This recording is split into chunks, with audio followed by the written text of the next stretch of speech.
Qad aflaha man zakka.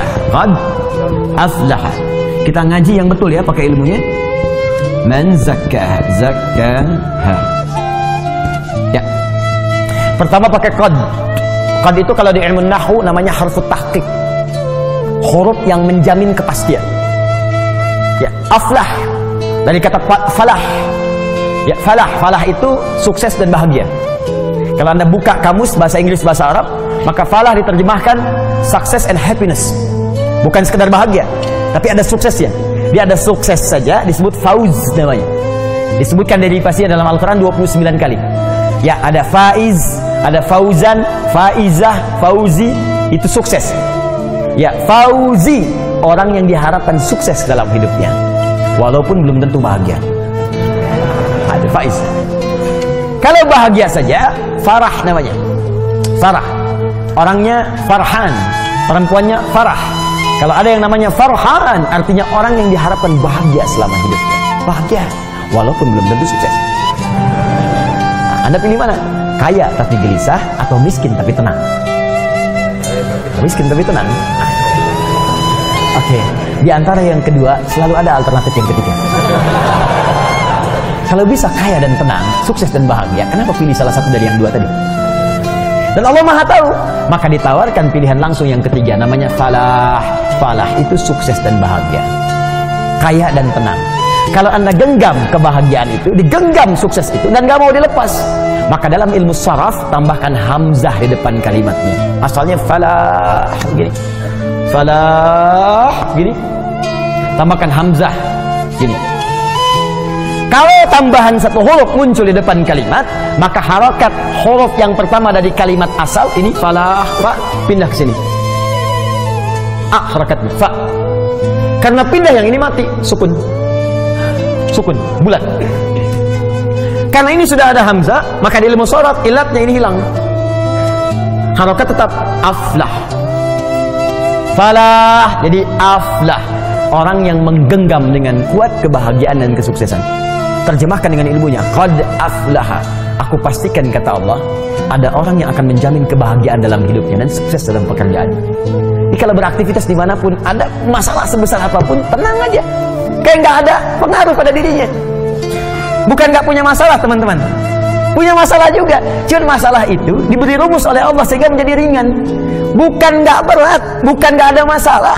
Jadi sebelum itu datang, dia sudah tahu ilmunya. Sehingga ketika datang, ringan aja dihadapi, seberat apapun. Ya, indah. Dan sukses dia. Dan ketika ada tantangan, dan Quran tidak pernah menyebut hambatan, tantangan. Ada tantangan dalam pekerjaan, dihadapi, tenang aja. Dan kesuksesan itu Allahu Akbar. Begitu seorang punya positive thinking, tenang jiwanya, maka setengah kesuksesan sedang dia genggam dalam tangannya. Bergerak, bergerak, bergerak, bergerak, bergerak. Allahu Akbar. Aflah. Siapa orang itu? Maka rumus awalnya man. Ismun mausulun alal fardiyatil ambiyah. Konjungsi huruf sambung menyambungkan dua hal. Yang pertama dengan yang kedua. Qad aflaha ingin disambungkan dengan zakah. Disambungkan kadang-kadang menunjuk kepada objek atau subjek sekaligus. Tanpa batas bagi setiap personal. Seakan Allah ingin mengatakan bagi Anda siapapun hamba. Tanpa batas. Laki-lakikah, perempuankah, tuakah, mudakah, kecil, besarkah, kaya, cukupkah. Kalau Anda ingin menggenggam kesuksesan dan kebahagiaan, maka zakah itu bisa Anda raih. Modal awalnya zakah. Haknya kembali kepada nafsu. Zakah artinya menyucikan. Maka diterjemahkan dalam terjemahan, sungguh akan sukses dan bahagia orang yang mampu menyucikan nafsunya, jiwanya. Baik, kembali ke sini. Kalau nyuci itu dibuang kotorannya atau dibuang pakaiannya, bendanya? Bendanya atau kotorannya? Papa mau nyuci dulu nih, cek, picun ke Citarum. Bukan bendanya, pasti kotorannya kan? Baik, sekarang saya tanya, ada nggak seseorang mencuci pakaian kalau pakaiannya nggak kotor? Mustahil. Nggak ada, mustahil Joni. Ada orang nyuci tapi nggak kotor, mustahil. Nyuci itu dilakukan kalau bendanya kotor. Gelas kotor, cuci. Baju kotor, cuci. Ya, muka kotor, basuh. Basuh. Cuci, ayo bilas dengan rinso tuh muka. Cuci Cuci, bersihkan, bersihkan, bersihkan, bersihkan. Bersihkan, cuci. Mencuci itu artinya menghilangkan kotorannya, bukan menghilangkan bendanya. Nah sekarang, ini dalam sekali ini. Ini bawa ke teori nafsu. Nafsu itu dibuat oleh Allah, bukan ingin menghilangkan jiwanya, tapi dihadirkan supaya mengangkat yang bersihnya, yang takwanya supaya muncul. Sebab kalau nggak ada kotoran, yang bersih nggak akan nampak. Anda itu kan mencuci supaya nampak bersihnya kan? Kalau kotorannya nggak diciptakan, bagaimana tahu bersihnya? Di mencuci itu bukan menghilangkan bendanya, supaya Anda paham ada bersihnya. Dibuatlah kotor. Kotor itu dibuat bukan ingin menjadikan benda kotor, tapi supaya Anda mendapatkan kebersihan darinya. Begitu cara memahaminya. Maka kata Allah, saya ciptakan nafsu ini bukan ingin membuat kalian itu menjadi banyak masalah, bukan ingin menjadikan kalian buruk, tapi sifat di nafsu itu saya buat sebagai katalis supaya yang takwanya muncul. Sebab kalau nggak ada lawannya di nafsu, yang takwa nggak akan muncul. Bagaimana ketahuan sabar kalau nggak ada marah? Nggak ada hujan, nggak ada angin, nggak ada geledek, nggak ada petir, tiba-tiba marah aja. Gara-gara maneh yuk. Mustahil ada begitu, pasti ada pemicunya dulu. Ya, kalau Anda ingin mengangkat jujur, mesti ada bohong. Maka bohong diciptakan bukan untuk menjadikan manusia pembohong, tapi supaya jujurnya nampak. Sebab kalau nggak ada sifat bohong, jujur nggak akan kelihatan. Kalau nggak ada sifat ria, yang tawadu nggak akan nampak. Kalau nggak ada sombong, sifat rendah hati nggak akan nampak. Makanya diciptakan sombong, bukan inti menjadikan manusia sombong, bukan. Makanya ketika Qarun sombong, oleh Allah dicela. Buka Quran surah 28 ayat 76 sampai 77 itu. Inna Qaruna kana min qaumi Musa fabagha alaihim.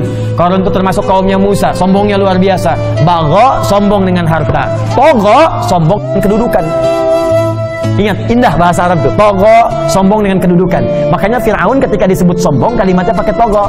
Idhab ila fir'auna innahu togha. Tapi Qarun, bagha. Inna Qaruna kana min qaumi Musa fabagha alaihim. Bagha dengan harta. Kalau tidak disebutkan siapa orangnya langsung, kapan kejadiannya, ini menunjukkan kejadian tersebut akan terjadi lagi di masa depan dengan tokoh yang berbeda. Fir'aun bukan nama asli, tapi gelar yang melekat kepada Raja Mesir, Faraoh, bahasa Arabnya Fir'aun. Ini menunjukkan ada potensi kesombongan jika melekat pada kedudukan. Maka hati-hati. Ada ilmunya, kelola itu supaya tidak sombong. Kalau Anda sombong, kata Allah, telat. Sudah ada Fir'aun sebelumnya. Harta juga begitu, ada potensi kesombongan jika melekat pada harta. Contohnya Qarun. Qarun sombong, hartanya banyak.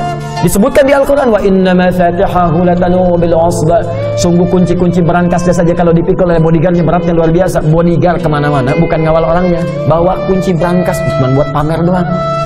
Mana-mana, 8 orang, 10 orang, mangkat begini. Pikulnya berat, cuma kunci berangkasnya aja. Saya sering tanya ya pada beberapa kawan, Anda kalau punya berangkas satu tuh, kuncinya di-upload, tuh dipublikasikan atau disembunyikan? Disembunyikan tuh. Oh, kalau di-upload, dipublikasikan, Anda celaka sendiri. Kunci berangkas saya, besok udah selesai. Qarun tidak, saking banyak hartanya, bukan cuma di-upload, dibawa kemana-mana. Nih kuncinya nih, mau nyuri aja, nih ada bodyguard berat bawa kuncinya. Qarun, hartanya sekarang masih dicari. Mau kemana Pak? Saya tanya. Laut Pak, ngapain? Cari harta Qarun. Harta Qarun masih dicari.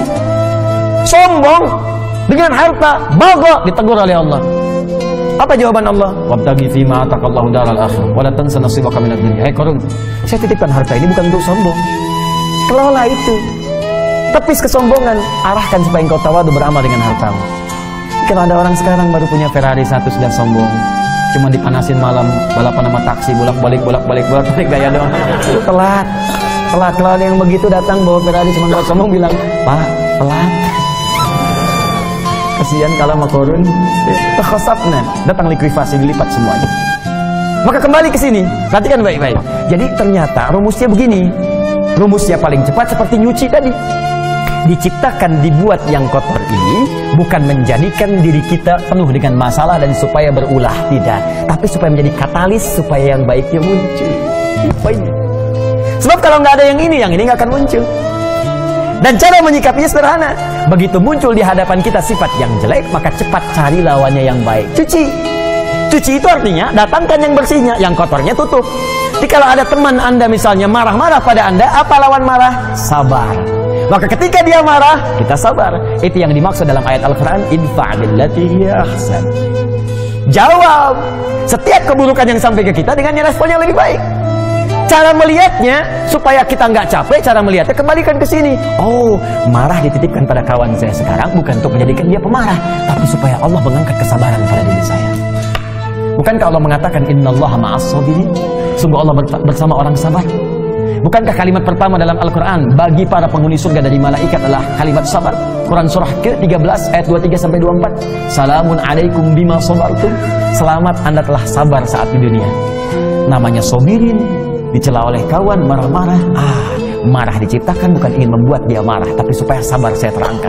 Mungkin itu cara Allah mengabulkan doa Anda. Bukankah selama ini Anda berdoa kepada Allah, ya Allah jadikan aku dekat denganmu, ya Allah masukkan aku ke surga. Kalimat pembuka surga, sabar. Sabar lawannya marah. Begitu orang marah, sebetulnya Allah ingin menanamkan pahala dan menjawab doa Anda saat sebelumnya Anda meminta. Ini kalau ibu di rumah Bu, suami pulang tiba-tiba marah, berbahagialah ibu. Karena marah diciptakan bukan ingin membuat suami jadi pemarah, tapi supaya mengangkat kesabaran dalam diri ibu. Mungkin dengan sabar itu, kekuatan ibu bertambah untuk menghadapi problematika lebih besar di kemudian hari. Jadi kalau di hari itu ibu belum lulus, bagaimana menghadapi tantangan lebih besar di kemudian hari? Ada masalah di depan yang lebih dahsyat lagi, perlu kekuatan lebih. Kalau pada yang ini aja Anda gagal, tidak bisa melewatinya, bagaimana bisa mengatasi persoalan yang lebih besar di kemudian hari? Itu prinsipnya. Ya begitu ada suami datang marah-marah, Masya Allah, Alhamdulillah, sabar. Kamu senyum lagi, kenapa? Sabar. Alhamdulillah Pak, saya yakin, Mama yakin, Papa itu bukan pemarah. Emang? Iya. Maafkan ya Pak, kalau memang marah itu